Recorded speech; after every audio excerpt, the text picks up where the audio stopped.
In the time when the tree of knowledge was planted, all things were given form, even the deep waters of the darkness below, and the vaults of darkness above took shape and form, and many elder gods were born of them. Of these gods, whose names are oft forgotten, there was Karak. Karak was not great upon his formation. In truth, he was small. He crawled around in the darkness of the abyss, but unlike his brothers and sisters, he knew himself and knew the abyss.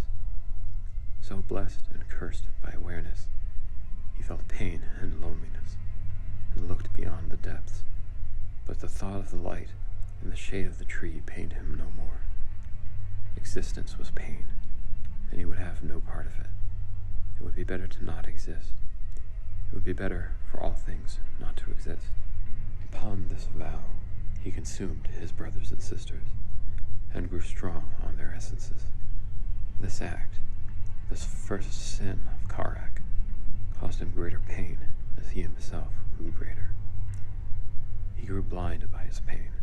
So great was his spite, and so absolute his hate, that he cursed the creation and its creator, and vowed to destroy the tree and all that it supported, and its branches and roots. He clawed his way up to his throne on the bones of his fellow gods in those dark eons. Many other gods, born of the darkness below, died in these times, or chose to leave those shadowed realms to work within creation.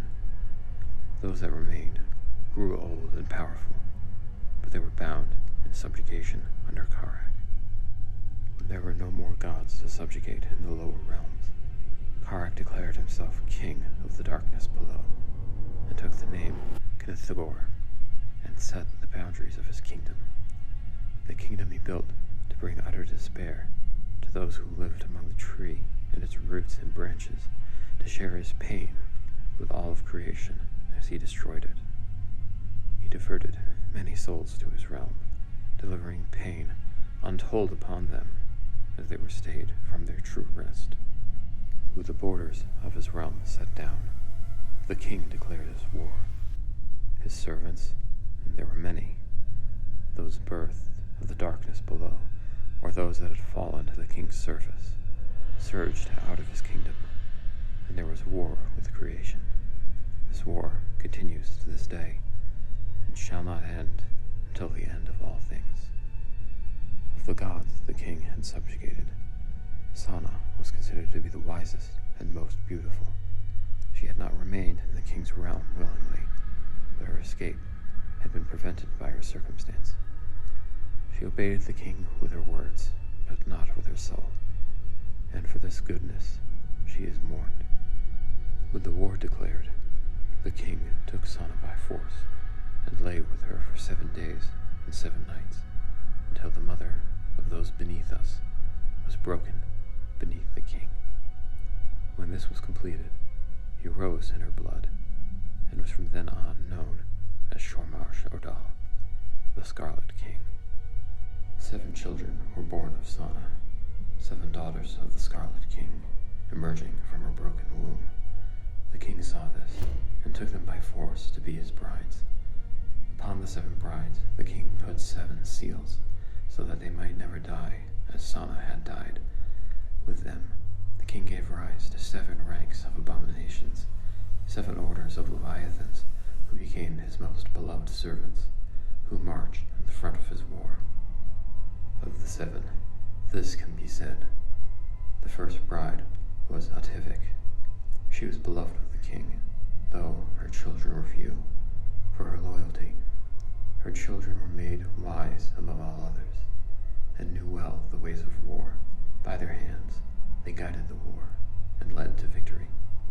Her seal was Faduk, dominion, for just as she sought dominion, so she was dominated. The second bride was Agor.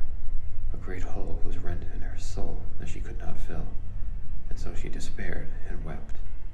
She brought forth many children, and her children brought forth armies in a tide unthinking to go forth and conquer. Her seal was Gefen, longing, for neither the king nor her children could provide what she sought. The third bride was Adistat. She had a great hatred of her sisters, and brought ruin upon all she surveyed, and blasphemed upon sacred ground. Her children ride out to declare the triumph of the king, drowning battlefields in blood and ash, spreading pestilence and fear in their wake. Her seal was Hejum, desolation, for she was wiped bare, and the furrows of her soul were salted. The fourth bride was Azib. She was vast and powerful, and terrible to behold, taking the form of a great beast. Her children were like her, and feared no weapon nor magic spell, for their injuries were healed, and their hides impenetrable. Her seal was Ba, wrath, for by her hate she was forever bound in conflict. The fifth bride was Anut. She was strong in mind, though frail in body. Her children were wise in the ways of magic, and created great destruction. But because of their power, the king had them crippled, so that they might not rise up against him. Her seal was Nur, lack, for her thirst and the thirst of her children was never quenched. The sixth bride was Ateleth. She spoke not, and held herself private. Her children could change their faces, and move about unseen, and walk among creation unknown. They opened ways between worlds, and made way for the war to spread. Her seal was Oshek, hidden, for she was lost in shadow. The seventh bride was Ahabat. She was the smallest and weakest of the seven, but she was not broken utterly by the king, and was horrified by her state. Her children walked on 2 legs, and were mighty hunters and heroes. She taught them in secret, hoping that they might destroy the children of her sisters and overthrow the king. They are few, and they have failed. Her seal was Zogib, hope, for she was doomed to know of what she could not achieve. The 7 brides sealed forever. The legions of their children spread out, and added their strength to the war. Worlds that had resisted the dark gods of the king fell under the weight of ceaseless assault. The roots of the tree rotted, festered with the king's spawn. The ways became treacherous and poisoned, to where travel could only be made by the blessed, the brave, and the mad. The king's realm grew fat with damned souls, and the places of rest waned in strength. Few souls managed to escape that fate, but even in death, many still fought.